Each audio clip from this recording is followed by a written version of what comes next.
One of the biggest challenges for any remodeling contractor is trying to estimate all of the costs before a project begins. It gets even more complicated when the home is over 100 years old, has added multiple additions over the years, and there are some known areas of rot, along with the presence of lead paint. So let's meet up with our contractor, Andy Lindis, to get some answers and see how this farmhouse remodel got started.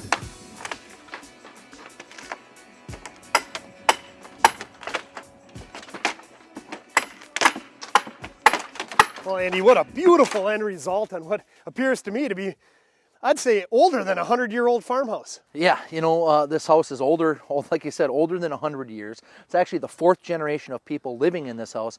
Real fun project for us because, as you know, I live in an old farmhouse, so remodeling them is near and dear to my heart. But this is an old teacher of mine that helped me out a lot in school. And there's lots of additions on this house. So different periods of time around the house, and they wanted to make it all look like that original farmhouse. And when I look at it, you mentioned all the additions. To make it all look original is quite challenging. And whether it's an old farmhouse like this out in the country or even an older home in a city setting, as a homeowner wanting to remodel it, one of the biggest fears is the estimate. How can your contractor give you an honest estimate on what it's going to take to create an end result like this? How do you handle that? Well, as you know, the scope of work here was pretty lengthy.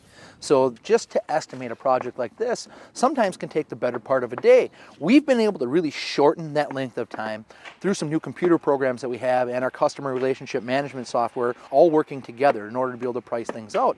We can actually just take images of the house all the way around, and we're going to be able to generate a 360-degree view, 3D model of that home, and all of the measurements are going to actually appear before us. We can double check them, but we're going to get our window sizes, the amount of trim needed, the amount of softened fascia needed, the amount of roofing that we're going to need on the house, and then we can really start to get into the detail work because they might want this trim over here, different softened fascia over there.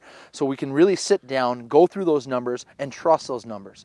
This house had a lot of telltale signs that we're going to find some rot, so we were able to figure that in on the initial bid.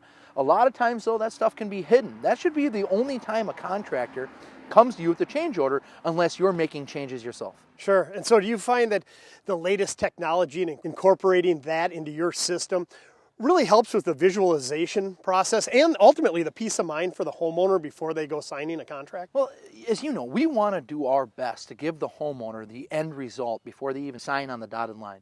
So they know exactly what they're going to get into. The more we can manage expectations and get on the same page with our customers, the better off the end result's going to be. And it makes it much easier for my installers.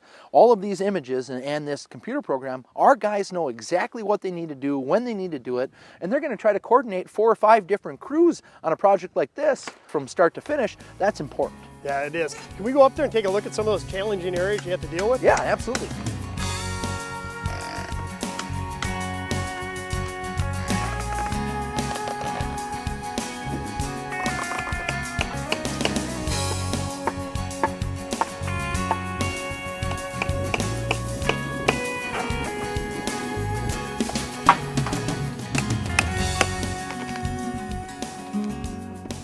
Andy, before we get into the specifics, let's just talk generally about what your company did on this project. Well, a little bit of everything. We had some decking work and a front porch built. Season guard windows were installed on the front porch. All new LP smart side all the way around. All new softened fascia all the way around, and all new leaf guard gutters all the way around. Is this a pretty challenging project for your company? Yes and no. I think this is really where we specialize, being that remodeling is our specialty, especially on the home's exterior. And our crews, whether it's our siding guys, our decking guys, our window guys, our gutter guys, all they do is that particular project, so they get really efficient at it, and there's not a lot that can surprise them. Now, with the type of siding that we're using here, being that it was new to us, there were some challenges there. We're able to take our most experienced crew and test some things out. I think this is what really keeps us on the cutting edge. Every year, we're able to work with our installers that have been here for years and find new and better ways to install and are able to test these new products out. Again, from a homeowner standpoint, that's the ultimate in peace of mind, is even if you encounter a challenge, your guys are going to be able to overcome it and get end results that speak for themselves. Now, what type of siding did you encounter when you first got out here?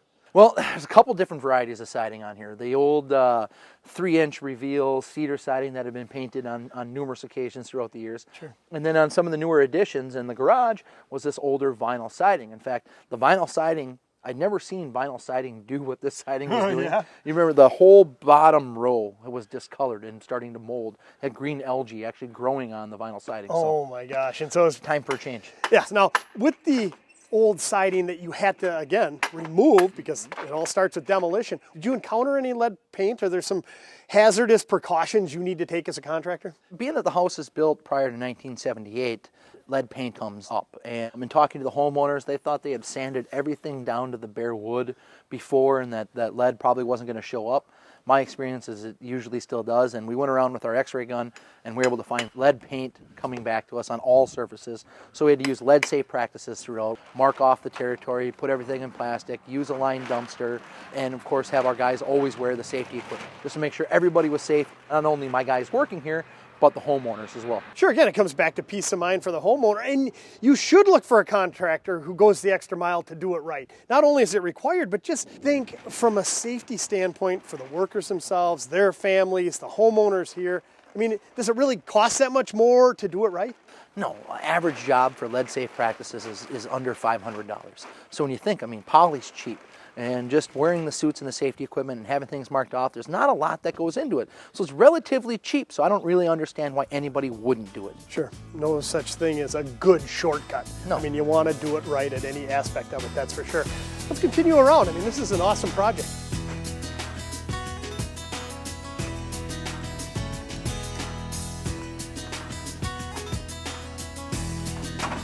Stay tuned. We'll continue our project tour with Linda's Construction next, here on today's Home Remodeler.